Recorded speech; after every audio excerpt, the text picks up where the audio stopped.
Our next speaker is Tavis Ormandy, who's going to be giving a talk on Sophail, a critical analysis of Sophos antivirus.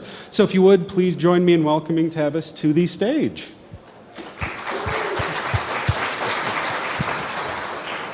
Thanks. So my talk is called Sophail, a critical analysis of Sophos antivirus. So a brief introduction. So it's quite often that antivirus vendors will assert that they must be protected from scrutiny. They claim that if attackers understood how they work, then this could harm end users. It could cause chaos. But I disagree with this. If you examine any security system and the system is then weakened, then the system was flawed and it should be reviewed or fixed or whatever. Obscurity removes any incentive to improve, and if people don't know how it works, then they can't complain about it. They can't look for improvement. They can't find holes and weaknesses and fix them. And this talk kind of applies this principle to Sophos antivirus. And I'm going to be looking at some of the product claims that are made by the vendor. I usually introduce myself as a Unix security researcher. My research is primarily vulnerability discovery, exploitation, and mitigation. I mostly focus on operating system and low-level security, and this is mostly memory corruption related. I'm not interested in malware, and I don't study malware at all. Antivirus it's interesting to me primarily because it's a large exposed attack surface that I can try and break. It's not particularly interesting as a mitigation. So this talk will be from the perspective of a vulnerability researcher. But don't worry, I don't work at Sophos. This isn't a sales pitch. So a little bit about malware and antivirus in general. So there's little intersection between my work as a vulnerability researcher and the work of antivirus vendors. Malware is only interesting as a post-compromise concept. Before malware has any effect at all, then an attacker must be able to execute code. In everyday life, this is usually access to a user who makes poor trust decisions, such as someone I'm able to email an executable to and they'll just run it. It's true that malware can be part of a payload for an exploit, but we would respond differently. Antivirus vendors would typically try to blacklist each sample, each exploit that they can see, whereas a vulnerability researcher would try to mitigate it or fix the vulnerability. So most security researchers work on the assumption that users make good trust decisions, and then we try to find ways to subvert that, or find ways around that. But antivirus vendors work on the assumption that users can't make good trust decisions, and then they try to compensate for that. And this kind of makes sense.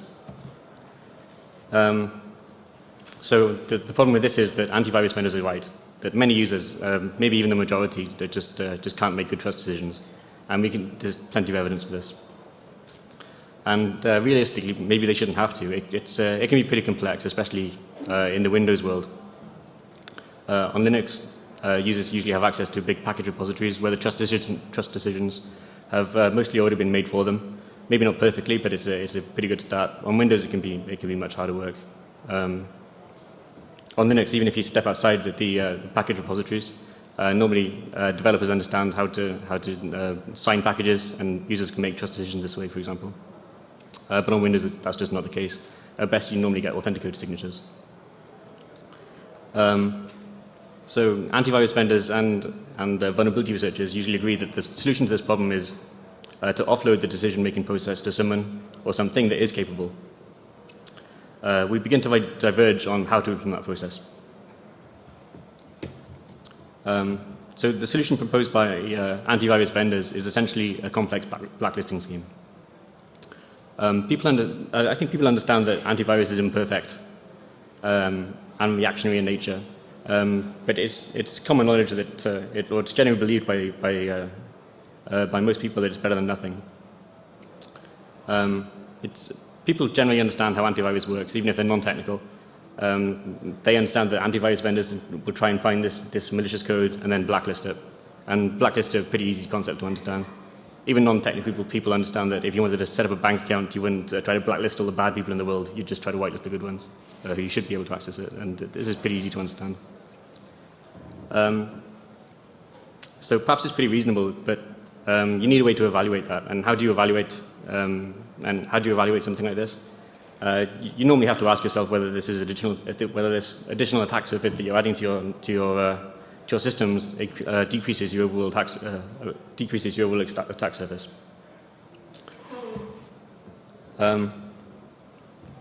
So we don't know how to build perfectly secure systems just because all software has a non-zero defect rate.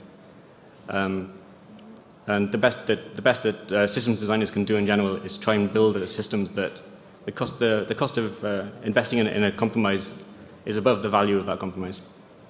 And there's no reason security products can't be a legitimate part of that. So the classic example of a legitimate security product is a firewall. Even though you're adding additional attack surface by this whole new network stack that's going to be used to process and apply your ACLs, for example, once you've installed it, the overall exposure of the systems behind it should be greatly reduced. So that's a good decision. Obviously, that's not the case for antivirus, which falls into another category where you, in exchange for an increase in attack surface, then you're enforcing some security boundary. So in order to evaluate that, we need to understand a few more things. So the promise that antivirus makes is that in exchange for a fairly dramatic increase in exposed attack surface, users will be less dependent on making good trust decisions. And if the way that your network is architectured is that users are permitted to make good trust decisions, but you've got evidence that they can't do so safely, then maybe that's a good trade. Because you need to do something about that urgently, because that's obviously the major hole in your systems. But to be able to make a decision, we need to understand what antivirus does and how to evaluate that. Exactly how much attack surface are we trading, and how effective is the solution going to be.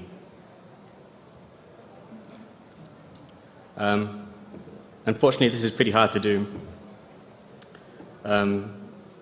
Antivirus vendors, in general, just won't explain what it is that they do.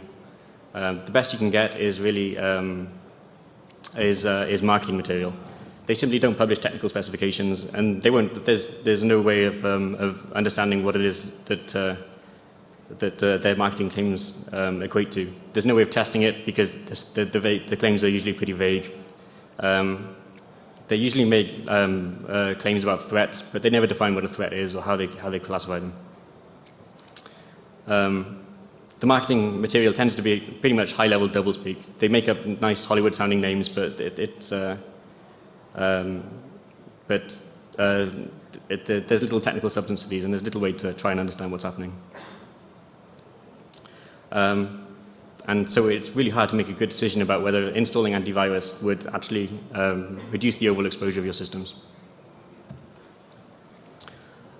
So the intention of this talk, really, rather than being any kind of advisory, it's more of the missing technical specifications for Sophos antivirus. The idea being that those tasked with evaluating antivirus will have a better chance of doing so thoroughly if they understand what it is the product does, rather than having to take the marketing material at face value. So with a better understanding of what these products do, then you can make a more informed decision about whether this makes sense in the context that you want to deploy it. So I've written a paper on this with more technical details and tools to accompany this talk, and so I'll be releasing it today. So maybe it's possible that you rely on industry testing to try and to determine whether antivirus is effective or not. But really, these antivirus comparisons, you all use similar methodologies in their tests. Essentially, they just have a corpus of collected malware, and then they just scan it and then they record the results. They don't have any understanding of what the product their testing does. It's entirely a black box. They basically just pump some malware through and record which ones hit it. It's not particularly thorough or a good way of testing, a good way of evaluating whether the product works or not. The security press usually don't have the technical expertise to understand to evaluate the vendor claims. They tend to focus on usability and things like perception of performance, impact, that kind of thing.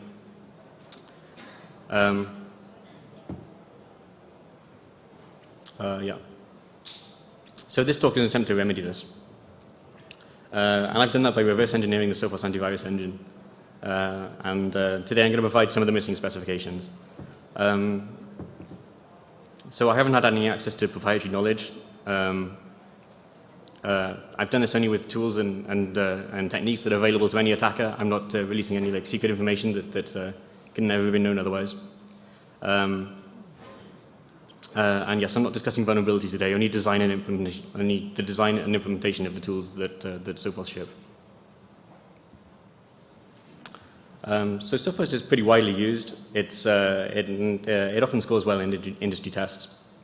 They ship a number of security products, in fact, quite a few. But today I'm only discussing the core antivirus product, which is the same engine is used on all the platforms they support, which includes the Windows desktop product. And it's also part of the SDK that they license to third parties for use on content scanning gateways and email gateways and so on. And same for Mac, and they also have a Linux product. It all uses the same code. The version tested was the latest available. This is and still I don't think there's been a new version since. And so yeah, I've shared a draft of this of the paper I'm releasing with Sophos. So this isn't this isn't going to be a surprise to them. They were good-natured about it, and they responded to some of my criticisms.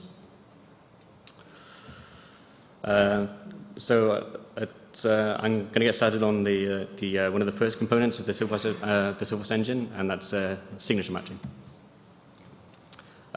So this is a claim from Sophos technical specifications. It says Sophos dynamic code analysis technology utilizes sophisticated pattern matching techniques and identifies viruses by rapidly analyzing specific code sequences known to be present within a virus. Virus patterns are created to ensure that the engine catches not only the original virus, but derivatives written within the same virus family, which certainly sounds pretty impressive, but doesn't really explain about what it does, how it matches code, or by derivatives I assume it means different versions of the same virus, or if the author reused some code in some different in different builds, then they can detect that. But they don't really explain how this works. So static file signatures are really the core mechanism Sophos uses to blacklist known malicious code. I reverse engineered this and the core signature matching VM and the file format itself that Sophos distribute. And I've also written some tools that allow inspection of these signatures. So anyone can take a look at these and try to reproduce my results. And so yeah, I'm going to be releasing some source code that you can do that with later today.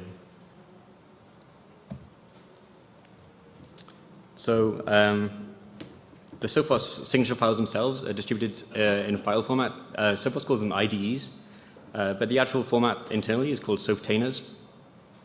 And this is a generic container format that Sophos uses to distribute all data files to clients. These contain different partitions and sections that start with a different identifier that describes what's in this next section. The files begin with a table of contents section. Then there's a list of different sections that can be extracted from the file. Sections can have different flags, and those flags are things like this section will be compressed, or this section will be encrypted. The encryption isn't really much use. The only algorithm they support for encryption is XOR, and the key is included in the file itself, so it's a pretty questionable value. They statically link a very old zlib for decompression. It wouldn't normally matter because, of course, this is trusted data, but it turns out that the authentication scheme for these files is very weak. So this is part of the attack surface, really. I'm going to explain a bit about the authentication scheme later. So yeah, all the files that Sophos distribute to clients use this container format. And this is a typical header from a Softainer file. You can see that the Sophos like this Microsoft style of using multi-byte character constants, and they use it for the identifiers. So you can see it in ASCII. There's different sections and the table of contents and partition lists and so So the signature files are signed by Sophos. However, they use a proprietary authentication scheme that they invented themselves. So I've examined this thoroughly, and I'm going to be discussing a bit about it later. Okay. So the signatures themselves are contained within these IDE sections. These contain some variable width chunks that contain details about the signature, and of course the signature themselves. The way a signature is formed is it's basically a Pascal string that contains the virus name in one chunk, followed by one or more bytecode programs that are used for matching the file. So these bytecode programs are basically for a proprietary VM. And Sophos executes these programs for each file that they're trying to match. So I've written some tools to extract and disassemble this bytecode, and so we can examine it in a bit more detail. So the VM is a simple stack-based virtual machine. It has single byte opcodes, but variable width operands. There's an RPN like stack for computation. It has some named locations that they use like registers. You can do some file pointer manipulation, and you can do some basic I/O of the input file. They use this for doing things like reading offsets from a file, then seeking to the offset, and then reading some more data, that kind of thing. So these are some sample opcodes. I don't actually know the name of the opcodes, but I've just given them names based on what they look like they do. So here are some typical ones, like CRC32 will run CRC32 on the next n bytes. And it checks whether it matches the immediate CRC encoded in the bytecode.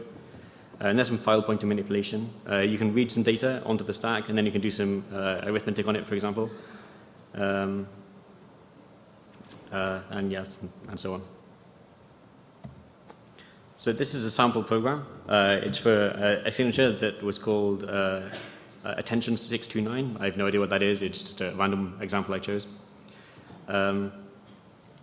So here's a sample program. You can see that it does literal IW, which just matches 2-byte immediate data, and then a literal IB, which just matches one single immediate byte.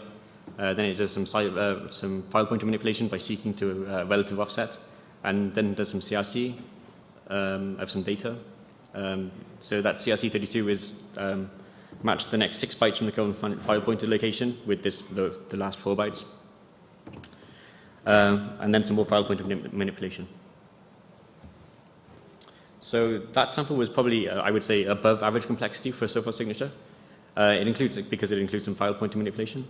The vast majority of signatures follow an even simpler pattern, which is basically they encode a small amount of literal data that has to be found, and then they do two consecutive CRC32s on the following data. I don't really know the justification for doing two separate CRC32s, and it's often the maximum that the bytecode format allows for is 256 bytes, but it's quite much less than that. So I'm not really sure why they do that. But I suspect most of these are automatically generated because the code that actually checks them, it rarely makes sense. It's normally completely irrelevant. Sometimes it's things like section padding or some embedded data from the file. Things like strings and things like that. It just makes absolutely no sense. It could be trivially changed. And often it's very small code sequences, like just things like 5 or 6 bytes, which is just which would be like a pretty common instruction.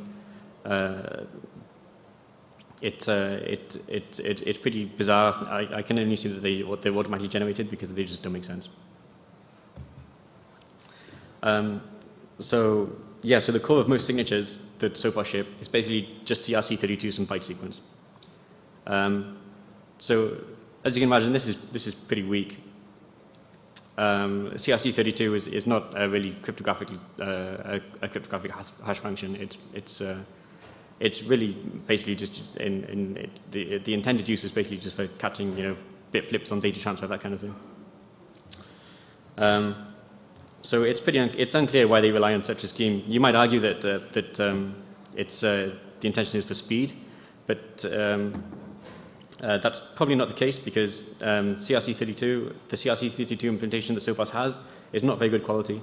And in fact, if you benchmark it versus MD5 from OpenSSL, MD5 from OpenSSL is only 1 cycle per byte slower than the CRC32 that Sophos ship. And they don't take advantage of they don't take advantage of things like SSC, so they could do 4 simultaneous checksums, and they don't use the hardware CRC in SSC 4.2, I think. So the performance argument probably doesn't work. Because it's so weak, it introduces a number of problems. In fact, it's quite strange that Sophos rely on such a weak signature scheme because there have been a number of there's a large body of work explaining how to do this properly. Most researchers who study things like code fingerprinting tend to focus on things like CFG matching, or fuzzy CFG matching it's sometimes called, which is basically looking at the control flow graph. This seems to have the best known properties. The properties are certainly a lot better than CRC32. So I would say it's self-evident that one of the core goals of an antivirus engine, an antivirus signature scheme, would be to minimize false positives. And obviously CRC32 is just basically zero collision resistance. We can automatically generate collisions. We can automatically generate pre-images instantly. Even naively, it's only 32 bits, so you could basically just brute force it, even if there was no known way to do this. It's trivial. So Sophos have ignored this, and it's resulted in what is, I think, fair to say, a pretty weak signature scheme. In fact, it's not only obvious that collisions will be widespread, but you can automatically generate pre-images for any, not for any, but for many Sophos signatures. And I've written a tool to do this.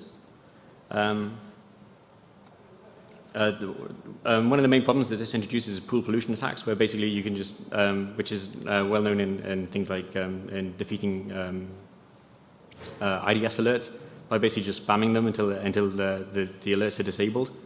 And of course the same thing is possible here. So generating these CRC32 images is just trivial, but even if it wasn't a naive attack, you could just brute force it in minutes on regular commodity hardware.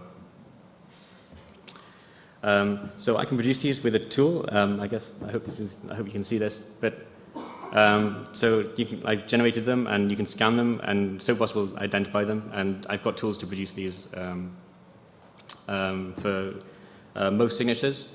Some are more complicated, and I can't do it automatically yet. But I mean, you can do it manually, but just by reading it, it's not a problem.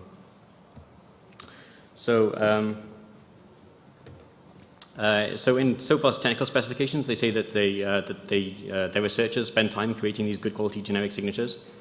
So I got some malware samples and looked at Sophos signatures and tried to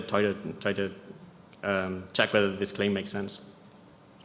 They do have a lot of signatures, so I can't check them all. So it's possible there are exceptions.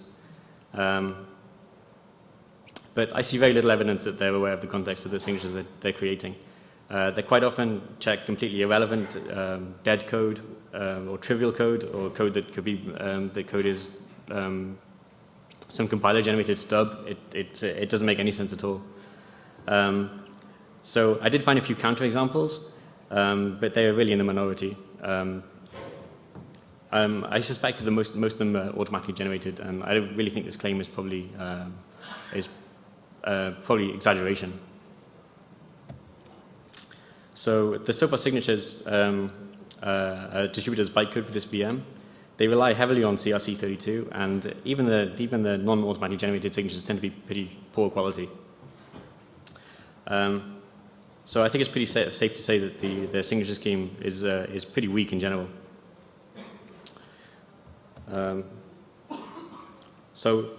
Moving on to another component of the Sophos ship, I'm going to look at the exploit mitigation system. So Sophos sell a runtime exploit mitigation system for Windows systems. I think it's pretty good that they tried to do this, but unfortunately the system was pretty poorly researched and it's very badly broken. It's not really necessary to defeat the exploit mitigation because it really makes very little sense. But I'm gonna describe how it works now.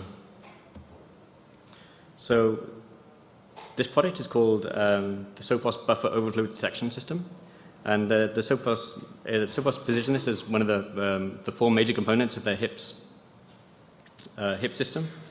This is how they describe it. This detection system will catch attacks targeting security vulnerabilities in both operating system software and applications. And this is from the Sophos website. So the product internally, it seems to be called BOPS, for BOPS. That's the Buffer Overflow Protection Service. I assume it's service. It could be system. I don't know. I'm just guessing. So Sophos touted it as one of their 4 layers of detection. There's no technical documentation or specifications at all. They don't describe how it works or what it does. The system was naively obfuscated to try and make it harder to understand, but it really posed little challenge to try and extract the configuration data. So this is how it works. It's implemented entirely in user space, and it's loaded into the address space of most processors using AppInit DLLs, which is the registry key, where you can load additional modules. I say most because this only affects processors that use user 32, obviously, because that's where AppInit DLLs is read from. And the BOP service is written using Microsoft detours, which is used to intercept various APIs. And so you can see that it's loaded into every process at runtime. So there's the Sophos product claims. Although I wouldn't say that they claim to the contrary, it's they don't make it very clear about how this works. But it only works on Windows versions prior to Vista. But the bizarre thing is, it's actually installed and loaded on all versions of Windows, but it just sits there doing nothing. Unless you're on Windows XP, it basically just sits there and as a loaded module doing nothing. It never installs the hooks, and it just stays there. So how it was intended to work is that Sophos wanted to implement 2 weak forms of runtime exploit mitigation. One was basically an SEH op workalike, and another was ret2libc detection and prevention. So a quick recap on what these attacks are. So SEH overwrite protection. Traditionally, it was SEH overwrite was a very simple method of exploiting stack buffer overflows in Windows. I'd say it's pretty much new to these days because Microsoft has started shipping runtime integrity verification, and there's also compile time mitigation. But it's fair to say that safe SEH, which is the build time mitigation, has some drawbacks, well-known drawbacks, which are primarily based on the entire build has to opt in for it to be effective. And SEHOP is from Microsoft's SEHOP implementation is only available in versions in Vista. So it's not entirely unreasonable to try and ship a runtime exploit mitigation system for XP because XP is pretty weak in this area. But it's worth pointing out that there are a number of good quality free implementations that do the same thing. So SEHOP is essentially a solved problem at this point. Matt Miller was the guy who published the most work on the subject and invented the technique that Microsoft currently ship. So the key insight that Matt had that he published was that SEHOP that in order to make SEH overwrite harder was he could insert a canary at the tail of the exception handler chain, and then the list integrity could be checked at runtime. And you do this at system when the system dispatched an exception. So this way the system can verify that the chain has not been tampered with, and it's more trustworthy. So there were good quality implementations available with source code. The most famous one is WenTrust, which is the one that Matt wrote. So hopefully that's readable. This is the pseudocode that Matt published. The idea was that when you hook the exception dispatch and then you start walking the chain looking for the canary value at the end, if you can verify that the chain looks good, then you continue and let the system continue. Otherwise, you abort it because someone's corrupted it. So Sophos implementation was clearly inspired by Matt's work. They do pretty much the same thing. They hook the exception dispatch, and they try to do some work verifying the integrity of the chain. But unfortunately, it demonstrates a bit of a problem understanding. It demonstrates a bit of a fundamental misunderstanding of the problem. So I reverse engineered Sophos's implementation, and I've written some pseudocode in the same style of Matt, so you can compare it. So basically, all they do is they check for the first two links in the chain. They check that that it doesn't point within the current thread stack, and this is essentially the only check, and then that's permitted.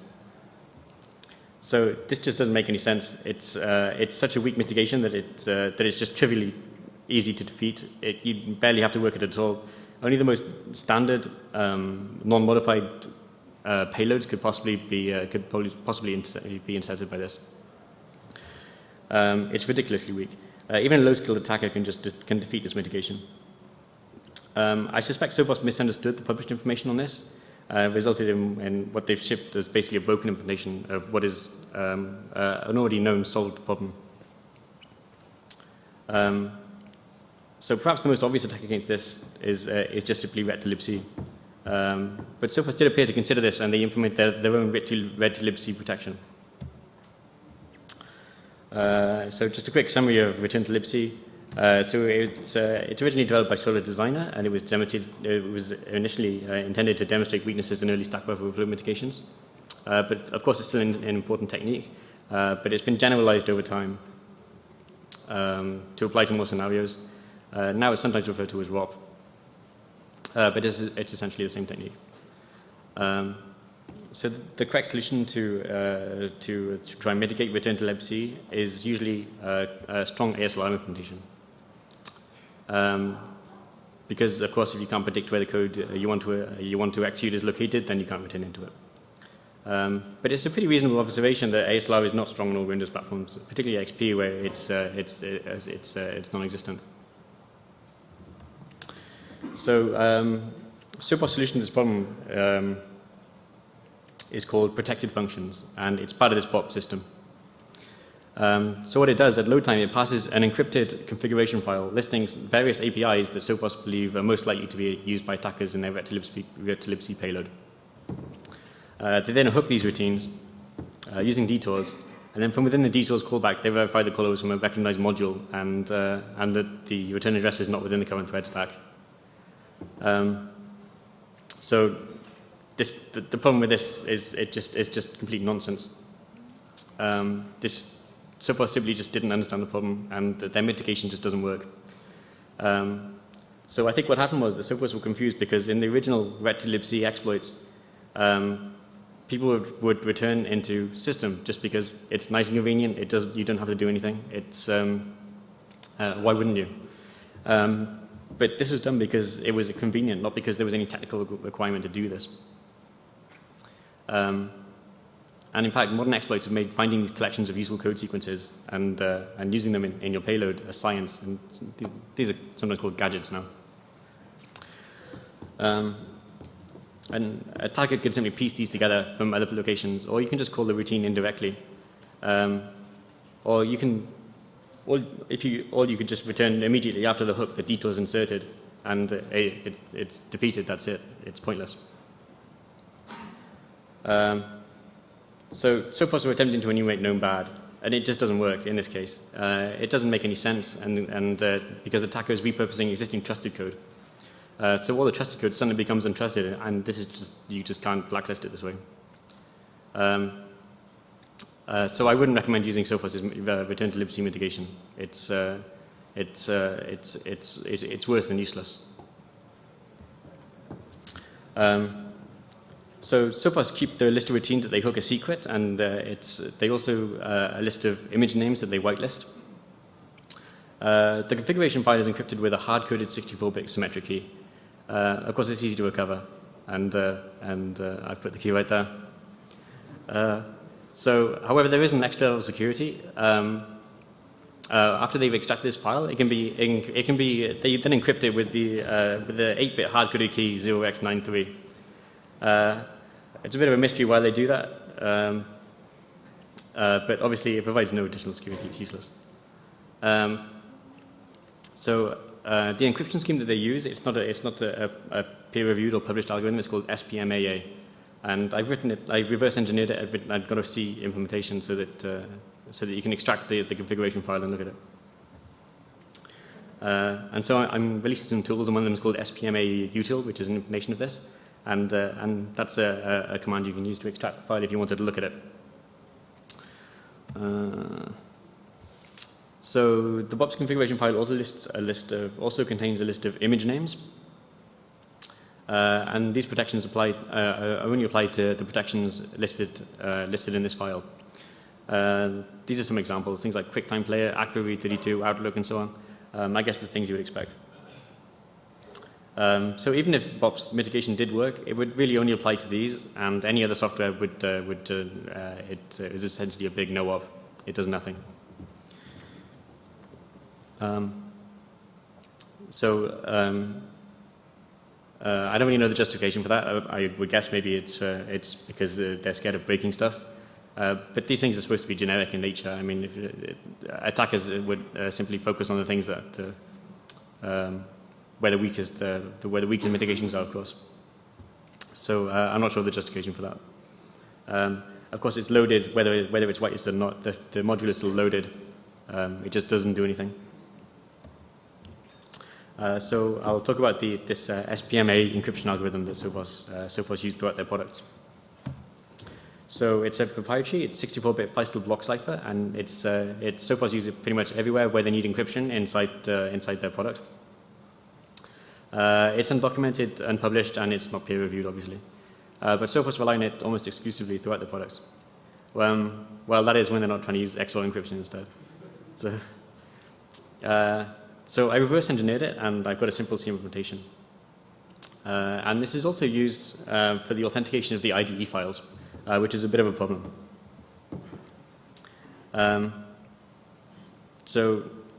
Obviously, being a 64-bit cipher, it's pretty dated. But really, I discussed it with some colleagues who know cryptography, and opinion is generally that it doesn't look too badly designed. It isn't obviously weak. It hasn't been peer-reviewed, obviously, so who knows. But we think it was probably designed by a real cryptographer. But it's dated and obsolete now, and really shouldn't be used. But it doesn't really matter because Sophos misuse it because it's a symmetric cipher. Sophos quite often use it when they need secrecy, and then they simply just try and hide the key within the product, which is obviously essentially just obfuscation scheme, not encryption scheme. And Sophos pretty much do this everywhere. It's also used for the authentication of these IDE files, because they have to hide the keys within the product itself. You couldn't really consider it an encryption scheme. It's more of an obfuscation scheme. So Sophos repurposed this algorithm to sign the IDE files that users download. They basically use 32 bits of the 64-bit internal state, and they consider this the signature. It's not a real crypto mode. This doesn't really make any sense, and it's trivial to sign our own updates. And in fact, I've written a tool to do this. However, I shared some of this information with Sophos before today, and they've told me that they kind of conceded that this was a weak point, and they've told me that they're going to fix this. And I'm told that they're already testing a real signature scheme based on SSL, which is good news. Yep, but really because they only use 32 bits for this authentication, you could brute force it even if it wasn't weak. So it's kind of a strange design. So because of this weak authentication scheme based on this 32 bits of pretty much nonsense, it makes transport security essential because you have to download these updates from Sophos to keep your product up to date, obviously. But Sophos are simply not using transport security. They basically distribute these over HTTP using Akamai. And the only authentication is this SPMA signature. So they're really relying on obfuscation to prevent attackers from interfering with the product, and really it's not very good. So yeah, and I'm releasing tools where you can produce your own ID files today. So yeah, Sophos used SPMA to encrypt sensitive product data, but it's a symmetric cipher, so that they're just hiding these keys within the product. However, sometimes they're also using external encryption on top of this to hide the data, but of course this is just trivial nonsense. It's trivial to recover these keys, and using standard reverse engineering techniques, it just doesn't make sense.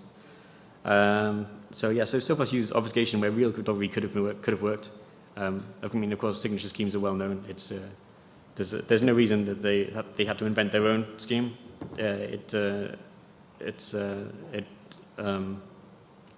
They've produced this very weak system where there are well-known published information on how to make real good strong schemes using cryptographic primitives already written by real cryptographers. So I've really no idea why they did this. So Sophos don't use a good quality encryption in their products, and the weak encryption they do use is often misused, and effectively turning it into an obfuscation scheme. They do try to augment this weak encryption with trivial XOR ciphers, but obviously this just doesn't work. So Sophos are really relying on obfuscation for security. Cryptography is really outside their realm of expertise, and they're really misusing the primitives that even SPMA in general, even if it made sense, even though it's an outdated algorithm, they're really misusing it and repurposing it for things that it really wasn't intended or not suitable for. So yeah, I spoke to Sophos about this, and they conceded that the authentication scheme was weak, and they've assured me that they're going to migrate, or they're already migrating. I'm not really sure the details, to a real signature scheme. And so yeah, they told me they're already testing it for Mac, I think, and I assume it'll be in the next version, which is good news for Windows. And they also told me that they're going to start phasing out the use of SPMA in their products, which is good news. And yeah, they seem to understand the problem, and they're going to work to improve this. So that's good news. So the next section is on pre-execution analysis, which is another stage that Sophos use when trying to detect malicious code.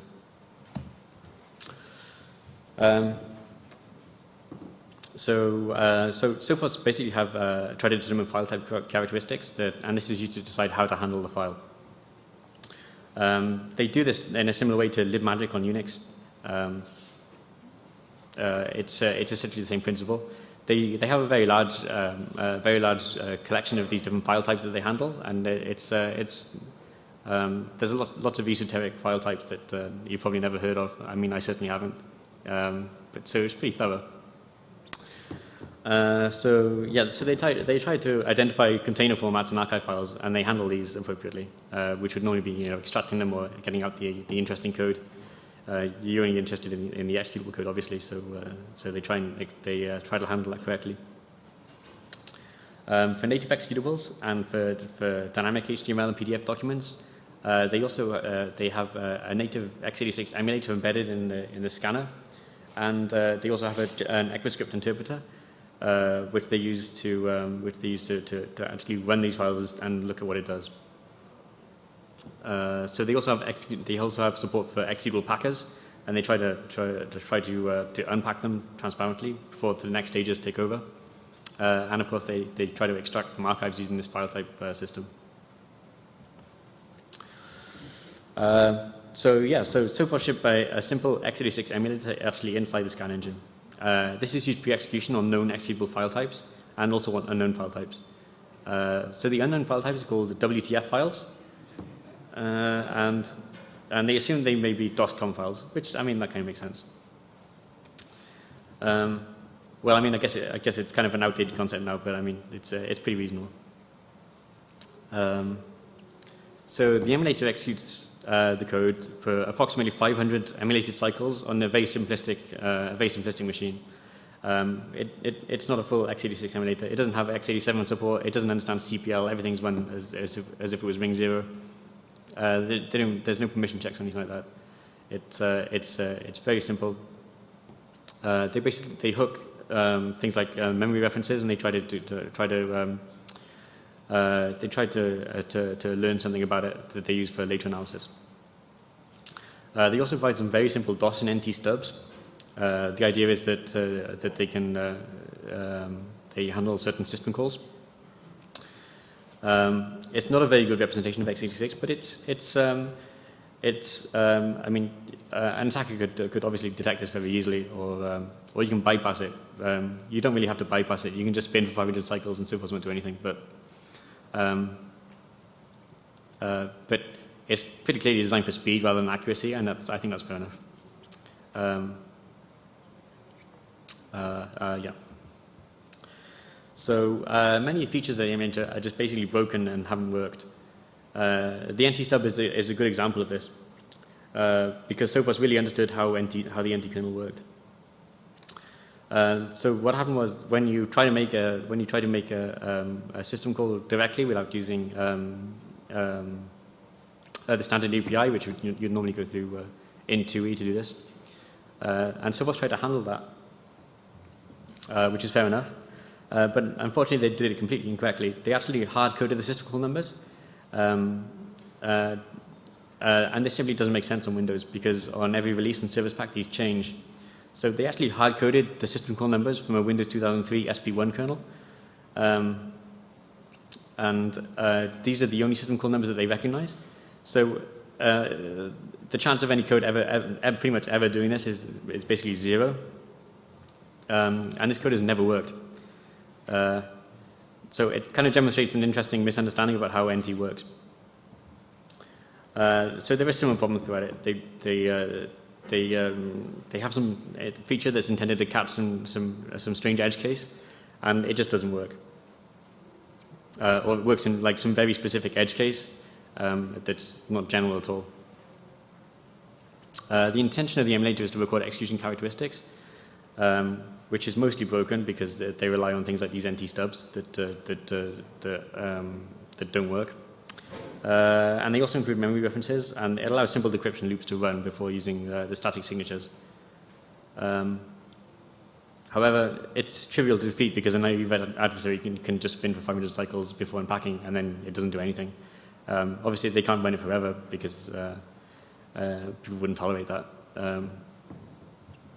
So it's easy to defeat. So Sophos also ship a number of native unpackers. They actually ship a lot of unpackers, but from an attacker's perspective, the only interesting ones are the native ones. So these are the ones I'm going to cover here.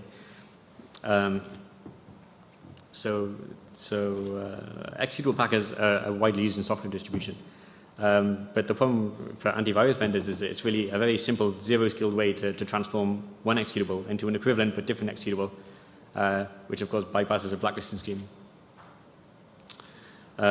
So even a moderately skilled attacker would just write an equivalent program. It doesn't make any sense. But you can kind of see that maybe there's an argument that they want to prevent zero-skilled attackers from doing anything. So they build in the support for native unpackers.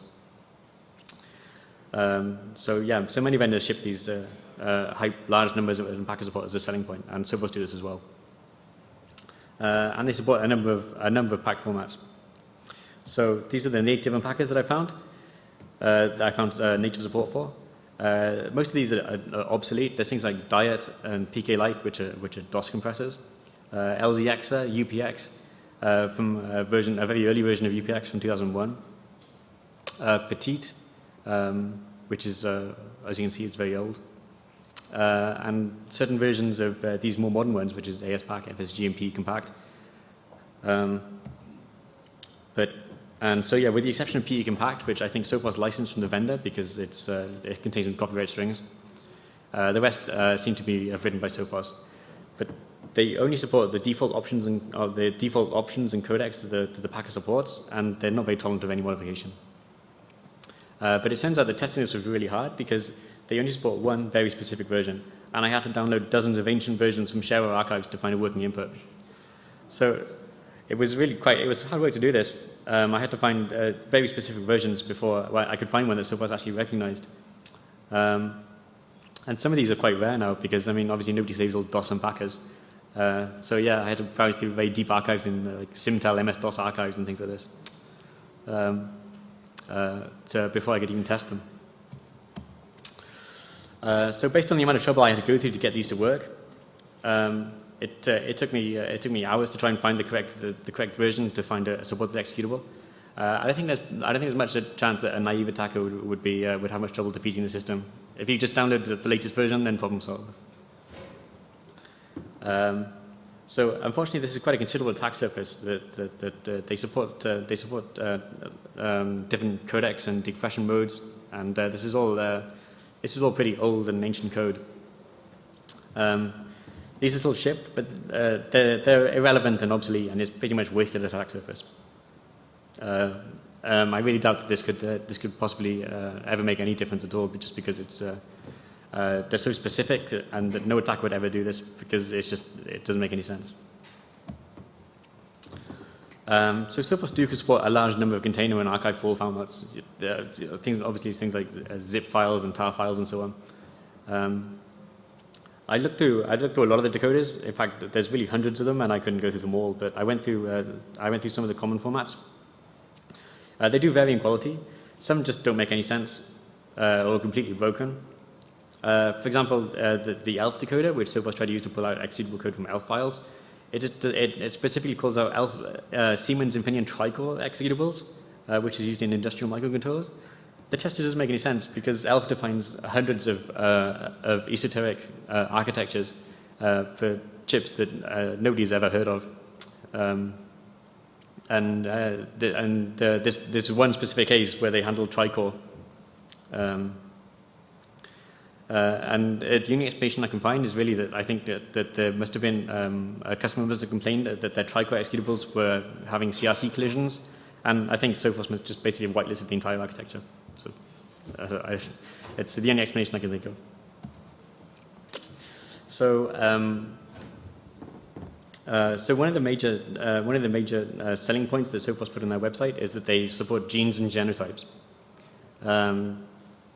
It's undocumented apart from the technobabble that they use in the specifications, which is very sciencey sounding, but it doesn't really explain what they do. However, there is a company that representing them that patented it in the US, so we can see some of their rationale and understand what they were trying to do.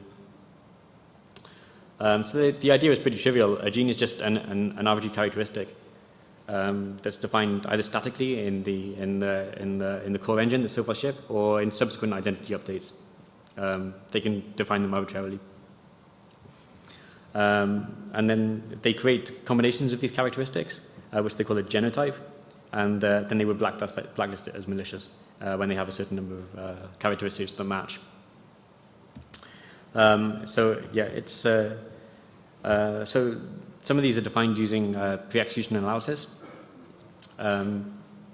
The emulator will record some, for example, such as things like the read TSC instruction was used. Or, for example, it tried to divide by 0. That would be another characteristic that Sophos record. And then if an executable file has multiple of these different, a blacklist combination of these characteristics, then it's considered malicious. So genes can be characteristics found by emulation or at runtime or statically. For example, things like some of the genes that are quite commonly used are things like embedded URLs found, or an IRC command was found, and these are used quite heavily. I guess because these botnet things use IRCs for communication. So I spoke to a Sophos engineer about this, and he seemed pretty reasonable about it, and he explained that he felt that antivirus still had a place. They read some early drafts of my paper, and they explained that they were going to make some changes based on my criticism. So my paper, I'm going to release my paper later today, so you can read more technical details. This is just intended to be a high-level overview. So they told me that they're going to start phasing out the use of SPMAA, and they're going to start using a real cryptographic scheme for signature, and that they're going to start re-evaluating the BOP system that's commonly used for runtime exploit mitigation. So yeah. So my conclusion about this is that Sophos have demonstrated real naivety in lots of areas key to the efficacy of this product. They misuse crypto quite almost consistently throughout the product, and then they rely on XOR for secrecy. Things like misunderstanding anti-system calls are pretty much unforgivable for an antivirus vendor where this is supposed to be their core focus. And they really fail to comprehend rudimentary exploitation techniques such as retilipsy, which is they themselves claim is a core feature of their product. So I think it's safe to say that Sophos technology at the moment is not really equipped to deliver on the promises that they've made. And so I'm going to be releasing a paper, my paper later today that you can read. And I've also got tools the tools that I've described will also be released, and you can use that to reproduce my results and examine it further if you wish.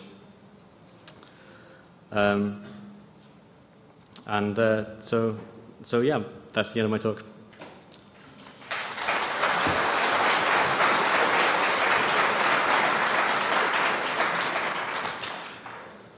Are there any questions?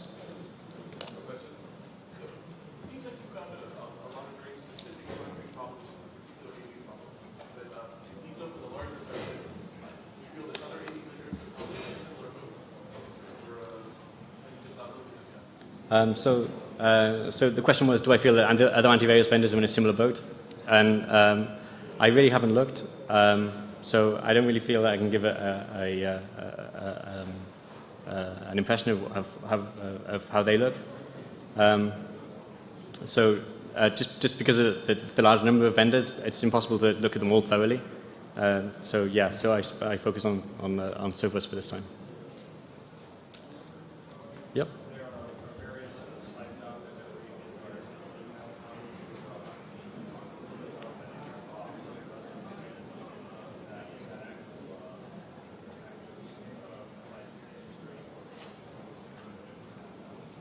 Sorry, can you repeat that?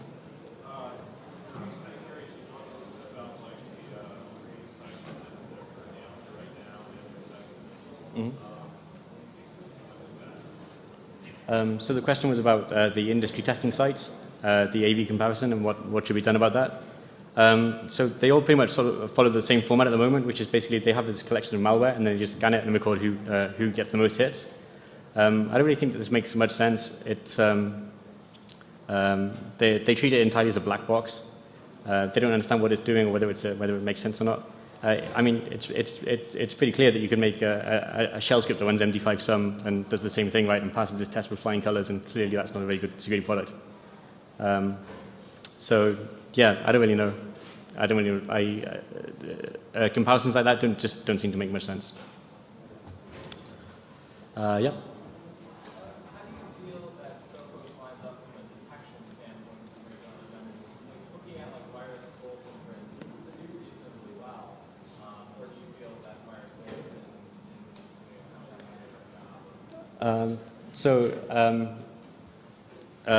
I think it's hard to tell basically because the way that they evaluate it is just so simplistic. I think it's hard to measure that, and I think instead of measuring like that, you should be trying to see what kind of attack surface you're exposing in exchange for what kind of benefit. And really, in the case of Sophos, it's really a lot of attack surface, and I think the benefit is really quite minimal, really.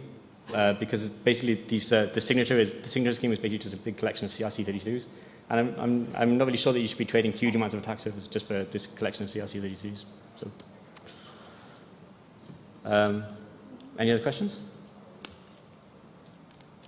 Do you have plans for what's your next research project? I don't know. I guess I'm kind of sick of antivirus at the moment, so probably not more antivirus related stuff. My main work is vulnerability research and discovery, so I guess it'll be back to that. Yes? So you mentioned the increased attack surface that Sophos provides with any antivirus products. Have you tried targeting the antivirus product itself specifically? You mean for vulnerabilities? Yes. Yeah, in the past, I mean, I've published vulnerabilities in lots of antivirus vendors before. In this particular case, I didn't want to talk about vulnerabilities because then the research is outdated as soon as Sophos fixed them. I really wanted it to be an overview of the design and basically the missing technical specifications for the product. Any other questions? Do you have reason to think that this is prevalent across other products too? Or do you think that Sophos was a special case? Why did you choose Sophos? So no particular reason for picking Sophos. I mean, I had to start somewhere. I don't really know whether Sophos is kind of representative of the industry or not. I'm not a malware researcher. I'm not particularly interested in malware. I'm a vulnerability researcher, so this is the way that I approached it. So any other questions? Okay. Thanks very much.